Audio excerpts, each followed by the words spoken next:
વહેલી સવારથી જે વરસાદ પડ્યો, પાણી ભરાયા, હાલમાં થોડા ઉતરી પણ ગયા છે, શું થતું? એટલે લગભગ 8 ઇંચ જેટલો વરસાદ નડિયાદમાં થયો અને 8 ઇંચ વરસાદના પાણી જે લો વિસ્તાર છે એની અંદર ભરાયા. એમાં સંતરામ રોડ છે, કિડની હોસ્પિટલથી સિવિલ વાળો રોડ છે, સ્મશાનથી કિડની વાળો રોડ છે, કોલેજ રોડ છે. આ બધા રોડો ઉપર પાણી હતા. એવી રીતે પશ્ચિમમાં પણ પાણી હતા અને પશ્ચિમના જે પાણી છે એ હાલ લગભગ બધે ઉતરી ગયા છે. એવી રીતે પૂર્વમાં પણ પાણી સિવિલ રોડે ઉતરી ગયું છે, વાણિયાવાડ ક્રોસિંગ આગળ ઉતરી ગયું છે, કિડનીથી સ્મશાનવાળા રોડે ઉતરવાની તૈયારી જ છે. તે ધીરે ધીરે પાણી ઉતરી જ રહ્યા છે. દેસરગામમાંથી પણ 1.5 ફૂટ જેવું પાણી ઉતરી ગયું છે. આ બાજુ અહીંયા પમ્પિંગ ચાલુ છે, એ ડ્રેનેજ મારફતે એનો નિકાલ કરવામાં આવે છે. આ જે કાંસ અત્યારે આપણે જે ખુલ્લો કર્યો, આ રિઝલ્ટ છે એ સ્પષ્ટપણે દેખાય છે. અને હજુ જે બાકી જે ખુલ્લું કરવાનું છે એ ઝડપથી કમિશનર શ્રી કરાવે અને એક કાંસ ઓપન થશે તો એ જે સંતરામવાળી દુકાનોની નીચે કે માર્કેટવાળી દુકાનોની નીચે અને સંતરામ મંદિરની અંદર થઈને પાછળનો ભાગ અને છેક અહીંયા આપણે જ્યાં ઊભા છે ત્યાં બાસુદી સુધીનો જે કાંસ ઓપન કરવાનો છે એ વહેલી તકે ઓપન થાય તો એમાંથી જે સિલ્ટિંગ નીકળશે તો અત્યારે જે રિઝલ્ટ મળ્યું છે એનાથી ડબલ સ્પીડે પાણી ઉતરશે. એ સ્પષ્ટપણે દેખાઈ રહ્યું છે.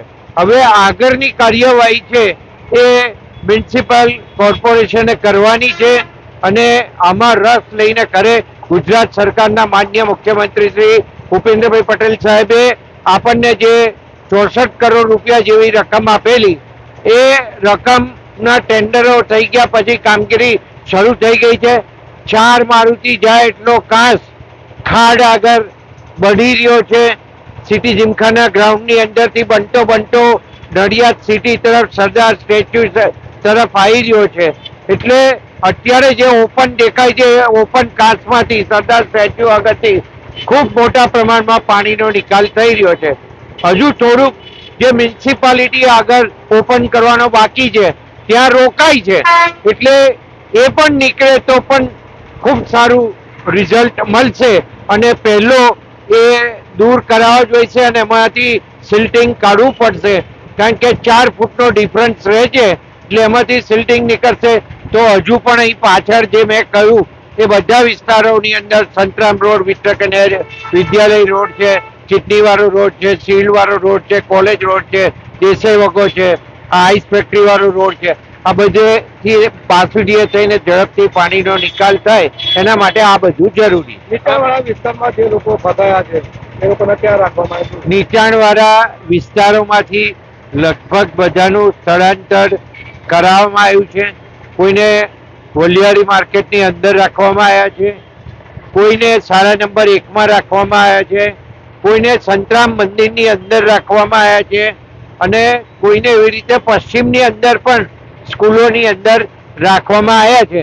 અને બીજું ખૂબ સરસ બાબત આપણા માટે એ છે કે 2 સંસ્થાઓ, એક સંતરામ મંદિર પરમ પૂજ્ય રામદાસજી મહારાજ જે રીતે જે વિસ્તારોમાં પાણી ભરાયેલા છે નીચાણવાળા અને એમાં જે ગરીબ ઝૂંપડપટ્ટીમાં રહેતી વસ્તી છે એને ખાવાનું બનાવી શકશે નહીં, તો એને જમવાની પણ વ્યવસ્થા કરવામાં આવી છે. અને બધા જ કોર્પોરેટરો, મેયર સહિત કામે લાગ્યા છે. પોતપોતાના ટ્રેક્ટરો જાતે જે લોકો કાર્યકરોને લઈ અને જેસીબી મશીનો લઈ અને સ્થળાંતર કરી અને ત્યાં આગળ જે જમવાનું આપવાનું હોય એ ટ્રેક્ટરોમાં મંદિરમાંથી લઈ જઈ અને આપવાના છે. 2 દિવસની આગાહી છે.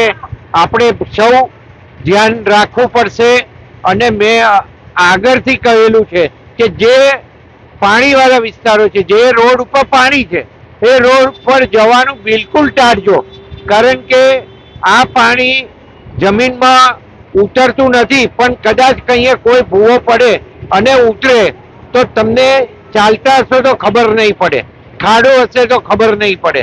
એટલે એવી જગ્યાએ જવાનું ટાળજો જેથી કોઈ જાનહાનિ કે કોઈ મુશ્કેલી થાય નહીં. અને પાણી જોવા મહેરબાની કરીને નીકળશો નહીં. પંકજભાઈ, સ્વાભાવિક રીતે તમે ધારાસભ્ય છો, લોકોની આશા પણ તમારી સાથે હોય. હમણાં તમે જે કાંસ ખોલાવાની વાત કરી અને મ્યુનિસિપાલિટી ખોલાવે એવું પણ કહ્યું, તમારા દ્વારા કેવી રજૂઆત કરવામાં આવી છે કાંસ ખોલાવાની? નહીં, મારા દ્વારા બહુ સ્પષ્ટ રજૂઆત કરવામાં આવી છે અને અગાઉ પણ હું બોલી ગયો છું. મારા વિડીયોમાં એ બાબત છે કે ગમે એનું દબાણ હોય એ દબાણ કાઢી અને કાંસ ખુલ્લો કરો. આ કાંસ ખુલ્લો થશે તો જ નડિયાદની પ્રજાને આનો ફાયદો મળશે. અને આમાં કોઈ પણ જાતનું રાજકારણ નથી. આ ફક્ત નડિયાદના પ્રજાના હિતમાં આ નિર્ણય કરવો જરૂરી છે. અને જે લોકો આ બધું જાણે છે કે કોની નીચેથી કાંસ જાય છે, ક્યાંથી કાંસ જાય છે, એ બધા જ અને એ બધી જ સંસ્થાઓ કે દુકાનો આ દબાણ દૂર કરે તો જે માન્ય મુખ્યમંત્રી શ્રીએ આપણને રૂપિયા આપ્યા છે ને એનું ટેન્ડર નીકળી ગયું, એની કામગીરી શરૂ થઈ ગઈ છે. તો આ કામ આપણે ઝડપથી નડિયાદની પ્રજા માટે કરાઈ શકીએ અને આવનારા ફ્યુચરના 50 થી 60 વર્ષનું આયોજન આની પાછળ થયેલું છે.